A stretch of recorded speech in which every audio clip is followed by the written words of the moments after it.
Bonjour chers étudiants. Nous allons continuer l'enregistrement des cours pour les étudiants techniques de management GRH EISTEM 15 avec vous, professeur Morad Liederi. Voilà, donc c'est des cours qui vont être importés sur ma chaîne YouTube. Bon, le lien c'est déjà partagé avec vos responsables. Vous pouvez aller si vous avez des questions. N'hésitez pas de les poser sur ma chaîne YouTube. Sur le dernier enregistrement, voilà, on a parlé de mode absolu, mode relatif, mode mixte. On a fait des petits exemples pour comprendre l'intérêt du dollar qui précède, que ce soit les lignes ou bien les colonnes ou bien les deux. On a fait du copier-coller. Donc voilà, aussi pour faire l'exemple de la facture de la dernière fois, on a aussi nommer la cellule au lieu d'utiliser le mode absolu et garder une valeur fixe, figée pour la TVA. Donc on a aussi opté pour nommer la cellule. Voilà ici un schéma qui illustre comment nous avons fait. Voilà.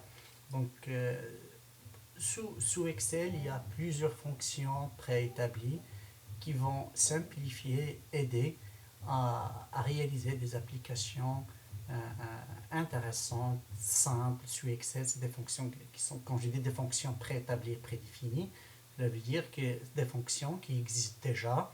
Il suffit de savoir leur nom, comme ici. Par exemple, là, le nom de la fonction est. D'accord. Et ce que vous voyez ici, c'est la syntaxe de la fonction. Donc, comme c'est une fonction, d'accord, on va faire précéder le nom de la fonction avec un signe égal. Ça, c'est le nom de la fonction. Et entre parenthèses, il y a des champs qui s'appellent la syntaxe de la fonction. D'accord. Donc, on va aller doucement avec des exemples. On va faire plusieurs exercices, plusieurs exemples, afin de comprendre les fonctions les plus utilisées sous Excel. Donc, de toute façon, ne vous inquiétez pas, je ne vais pas vous demander une fonction que nous n'avons pas expliquée ou bien abordée lors d'un enregistrement ou bien d'un cours. D'accord, très bien. Et ici, c'est juste pour comprendre le principe. De toute façon, on va en revenir, que ce soit sur la fonction et ou bien sur d'autres fonctions. C'est juste pour le principe. Voilà. Je suppose ici, sur cet écran, que vous êtes maintenant familiarisé avec cette interface d'Excel. Vous voyez ici, c'est des colonnes A, B, C, D. Ça, c'est les lignes 1, 2, 3. Ça, c'est l'entête. L'entête sur le header ou bien l'entête, nom, prénom, genre, revenu, situation, ainsi de suite. Et je vais remplir un tableau. D'accord. Je vais remplir avec des noms, avec des prénoms. D'accord. Et l'objectif, si vous voulez, déjà, comme déjà dit avec Excel, c'est d'automatiser le calcul, d'analyser les données, d'accord. Analyser les données. Vous voyez ici, par exemple, ici, je pose la question sur ces données. Voilà ces données. Est-ce que, est-ce que le résultat ici, est-ce que il s'agit d'un nom sur la colonne C, C2? Et est-ce que, par exemple, le nombre d'enfants est inférieur ou égal à 1?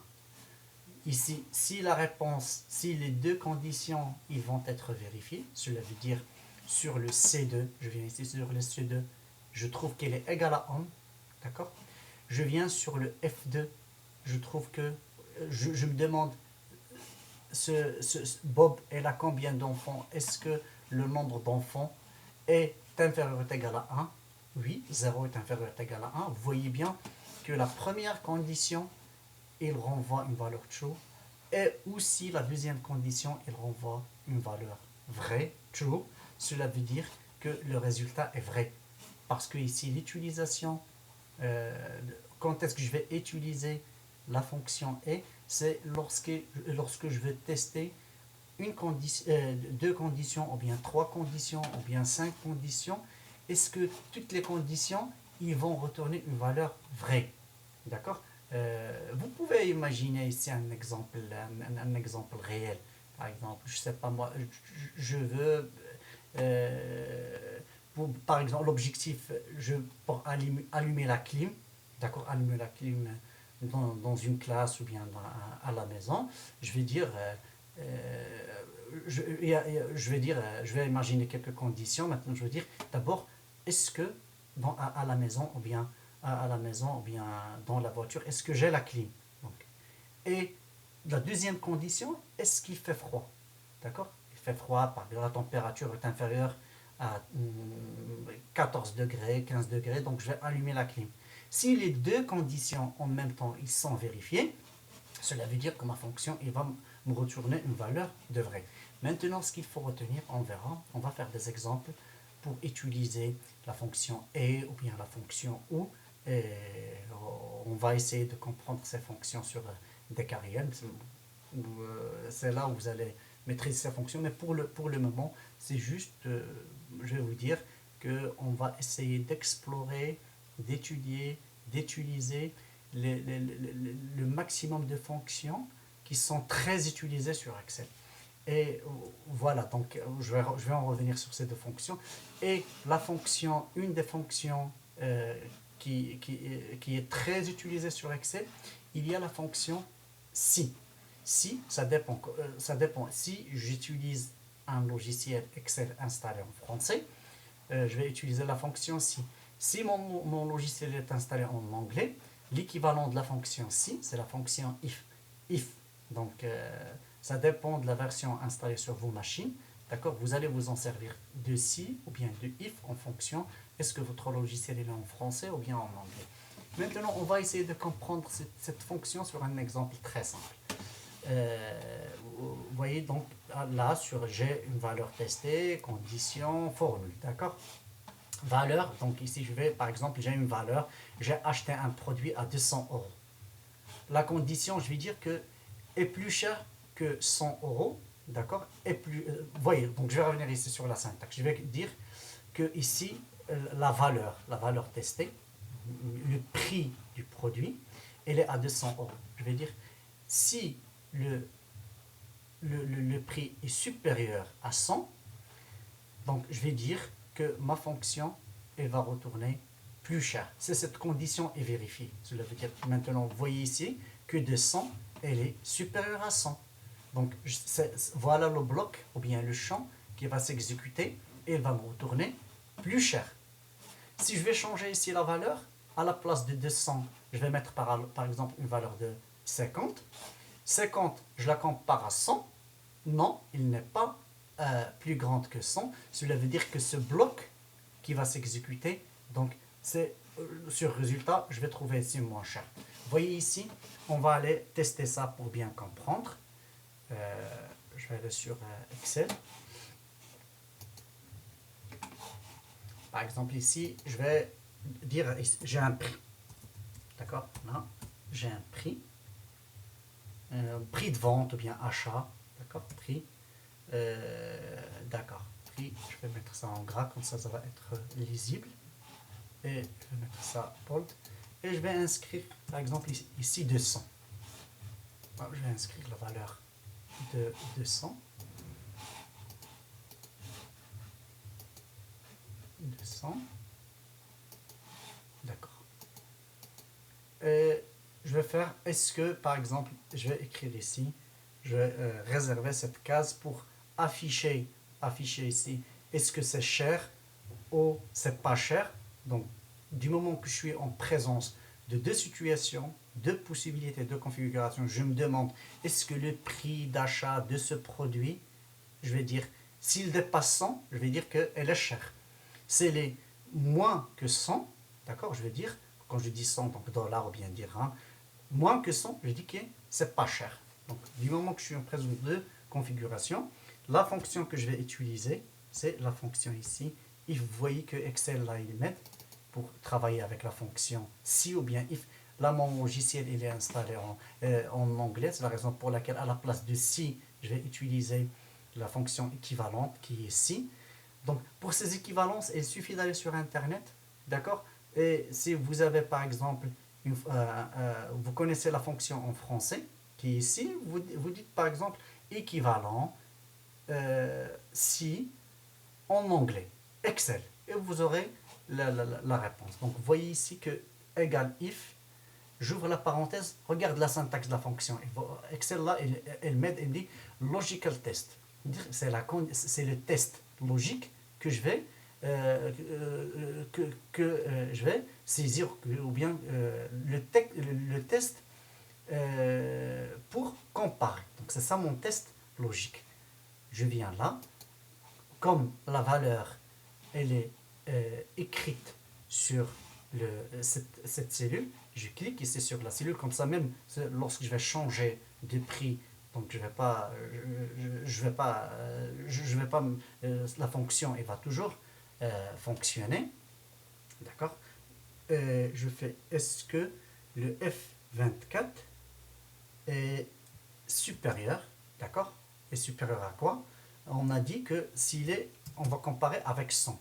Vous voyez ici, la test logique, j'ai pas le point virgule, j'ai le virgule, mais si vous utilisez si sur un logiciel installé en français, sur la syntaxe, vous allez trouver point virgule. Là, je vais faire virgule, d'accord.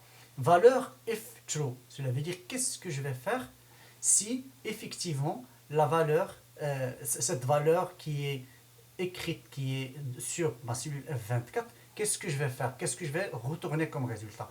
On va dire ici, le résultat retourné, ça va être pas cher. Donc je vais dire ici, non, c'est cher, je vais dire, c'est cher, d'accord? C'est cher. Ouais. C'est cher.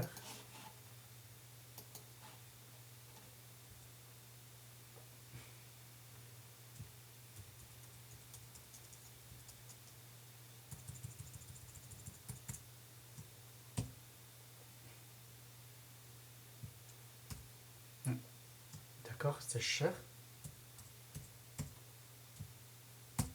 Comme c'est du texte, je dois mettre des guillemets. D'accord. Comme c'est du texte, bon, quand c'est un clavier Mac, je ne suis pas habitué à écrire les guillemets. D'accord.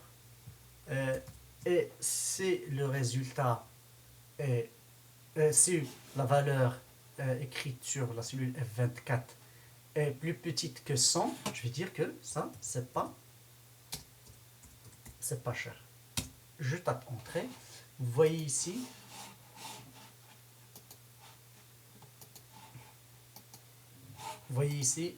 comme le prix est de 200, d'accord, elle est plus grand que 100, elle est plus grande. Et il m'a retourné ici, il m'a dit que ça c'est cher. Cher, pas cher, pas cher. On a fait ici, bon, moins cher, plus cher, d'accord, donc c'est pas grave. Bon, si je modifie ici la valeur de 200, je vais mettre une valeur de 50, vous voyez que systématiquement, elle m'a retourné la valeur, elle m'a retourné pas cher. Parce que qu'est-ce qu'il a fait? Elle a pris la valeur de 50, elle l'a comparée à 100, 50 est plus petite que 100, voilà le champ ou bien le bloc qui a été exécuté. Donc il va retourner valeur if fausse, parce que ici c'est faux. 50, elle n'est pas supérieure à 100. D'accord. Donc vous voyez maintenant que la syntaxe ou bien la compréhension de la fonction si elle est facile, il n'y a rien de compliqué. On va faire encore un exercice sur la fonction si. Sur l'exercice, ce qui est demandé, c'est que ici j'ai un tableau de représentants. Représentants 1, 2, 3, j'ai des représentants, j'ai des employés. Et ces représentants, chaque représentant, sur un trimestre, elle a fait un chiffre d'affaires. D'accord. Le mois d'octobre, le représentant 1, elle a fait 5 000 dirhams, novembre 10 500, décembre, elle a fait 13 000 dirhams, ainsi de suite. La même chose pour les autres représentants. La question qu'on se pose, donc là, j'ai deux colonnes. Je veux par exemple ici calculer d'une façon automatique le chiffre d'affaires réalisé par chaque représentant. Donc en utilisant les fonctions, une des fonctions très utilisées sur Excel est la fonction somme. Vous voyez comme ici le logiciel c'est en anglais, c'est SUM. Mais si vous utilisez un logiciel installé en français, à la place de SUM, vous allez faire SUM comme ça et vous ouvrez la parenthèse. Donc, comme ici, mon logiciel est en anglais, c'est SUM. Donc, je vais utiliser SUM. J'ouvre la parenthèse et je vais indiquer c'est le nombre. Nombre 1, virgule nombre 2, virgule nombre 3, ainsi de suite. Donc, soit je peux adresser mes cellules comme ça, dire comme ça, nombre 1, j'ouvre, je fais la virgule, nombre 2, je fais la virgule, nombre 3, je fais la virgule, je ferme la parenthèse, je tape entrée, vous voyez qu'il m'a calculé ici la somme, et avec un glissé vers le bas, il peut aussi calculer d'une façon automatique les autres sommes ou bien le chiffre d'affaires réalisé pour chaque représentant d'une façon automatique est très simple. Donc je peux calculer la somme comme ça, avec la fonction somme, comme ça en anglais, ou bien si vous utilisez un logiciel en français, je le dis et je le redis, donc c'est somme, et à la place de virgule ici, vous allez faire point virgule. Je ne suis pas censé vous dire ça parce que l'objectif c'est de vous expliquer juste le principe et c'est à vous de chercher ça, mais comme un début, c'est pas grave, d'accord? Donc maintenant, soit on va faire comme ça, ou bien avec les fonctions, ou bien ce que je vais faire, je peux aussi faire comme ça, égal, je fais cette cellule, plus cette cellule, plus cette cellule, je tape entrée, vous voyez, il me renvoie la même valeur, mais vous voyez ici, pour le cas de 3 cellules, 4 cellules, c'est pas grave d'écrire la formule comme ça. Mais imaginez qu'on va faire par exemple la somme, et là j'ai 10 000 ou bien 1000 ou bien 15 000 représentants. Donc faire une telle addition, ça va être très pénible et c'est pas pratique. Donc c'est pas l'objectif euh, de l'informatique ni d'Excel pour automatiser un calcul. Donc très bien. Donc maintenant on a fait. Donc, mais on peut étudier ou bien adresser les cellules autrement. Là, je suis en train de vous exposer, de vous montrer différentes façons de faire. Donc, soit je vais faire comme tout à l'heure, somme et je clique sur les sommes. Soit je vais faire, je clique par exemple sur cette cellule et je sélectionne. Je ferme la parenthèse. Vous voyez ici quand je sélectionne et je ferme la parenthèse, il y a ces deux points qui m'indiquent cette adresse de B2 jusqu'à D2. D'accord? Il l'a fait d'une façon automatique. Donc je tape comme ça et je retrouve toujours le même résultat avec un glisse et déplacé vers le bas. Vous voyez que j'ai pu calculer la somme de mes représentants. Vous voyez que c'est très simple. D'accord, très bien. Donc une fois on a réalisé ce calcul, on se pose cette question. On accorde une prime aux représentants ayant dépassé 30 000 dirhams de chiffre d'affaires au cours du trimestre. D'accord? Cette prime s'élève à 1% du chiffre d'affaires. On vous demande de compléter le tableau. Affichez pas de prime pour ceux qui ne vérifient pas les critères. C'est quoi ce qui est demandé ici? Ce qui est demandé, c'est que j'ai des représentants et ces représentants, ils ont réalisé un chiffre d'affaires le long d'un semestre et pour les motiver, d'accord, on va accorder une prime pour ces représentants. La condition pour accorder la prime, pour les représentants ayant dépassé 30 000 dirhams, je vais leur attribuer une prime. D'accord? Et la prime, elle est de combien? Elle est de 1% du chiffre d'affaires. Cela veut dire pour ce représentant qui a fait 31 500, je dois lui accorder, pour le motiver à plus travailler, 1% de ses chiffres d'affaires. Celui-là, je vais lui écrire comme ça, pas de prime. Pas de prime. Celui-là, je dois lui accorder une prime de combien? De égal à, soit je vais faire 0, 0, 0, 0, 0, 1 multiplié par le chiffre d'affaires,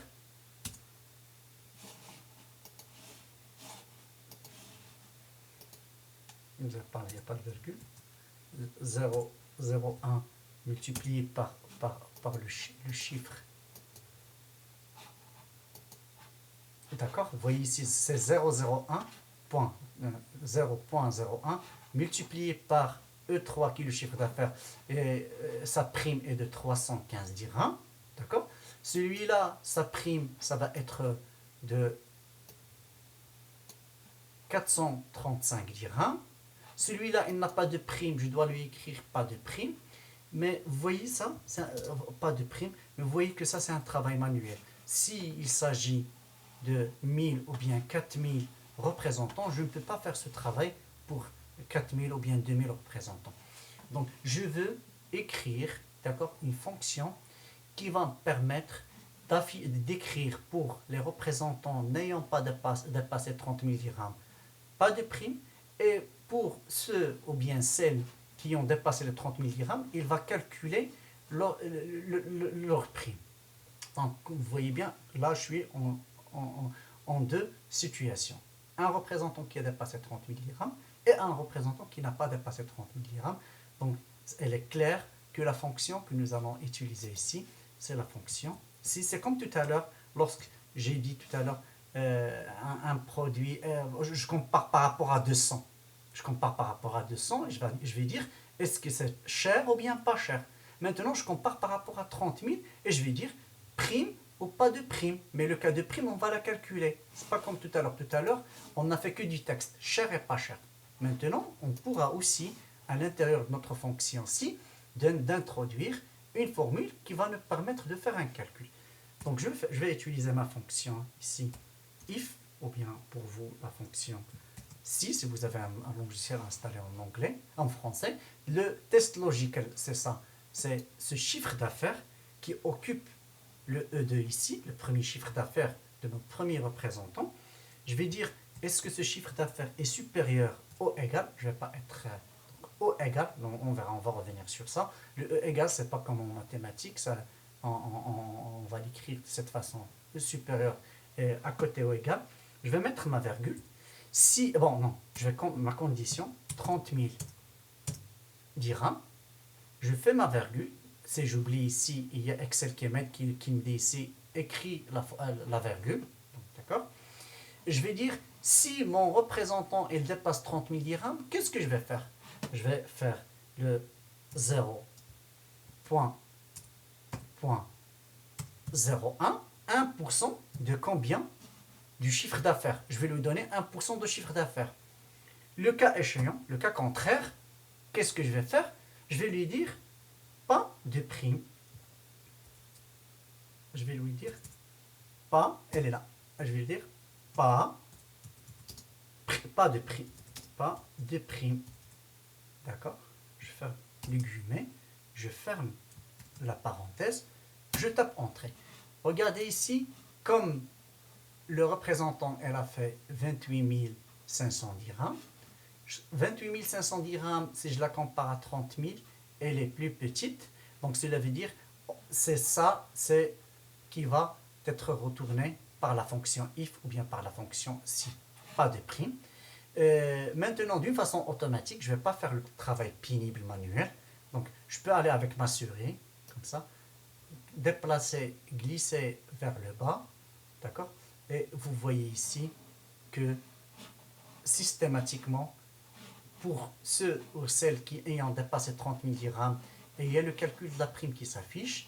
Le cas contraire, pas de prime qui s'affiche, d'accord? Et ici, je peux calculer, si vous voulez, total des primes, total des primes accordées. Donc ici, je fais fonction sum. Je ferme ici, j'ouvre la parenthèse. Je fais comme ça.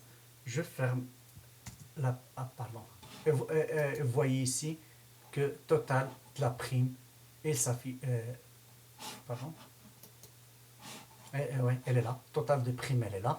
Mais vous allez me dire comment vous allez sommer les primes et pas de primes, parce que tout simplement, ici, lorsque Excel il va faire la somme du texte, il va donner la valeur de 0. Vous pouvez venir ici, par exemple, et tester. Je fais ici pas prime, d'accord?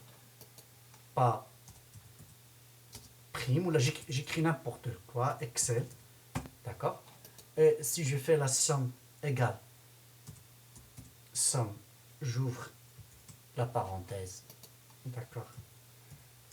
Et je ferme la parenthèse. Vous voyez que Excel ici, il me donne, je vais agrandir comme ça vous allez voir. Vous voyez que ici, Excel, elle me retourne la valeur de 0. D'accord?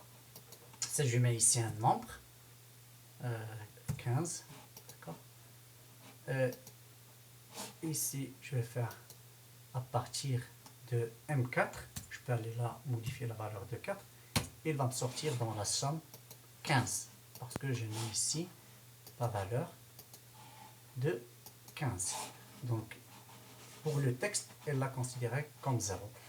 Voilà, donc on va se contenter de cette partie d'enregistrement, comme ça on ne va pas y avoir des vidéos qui sont lentes.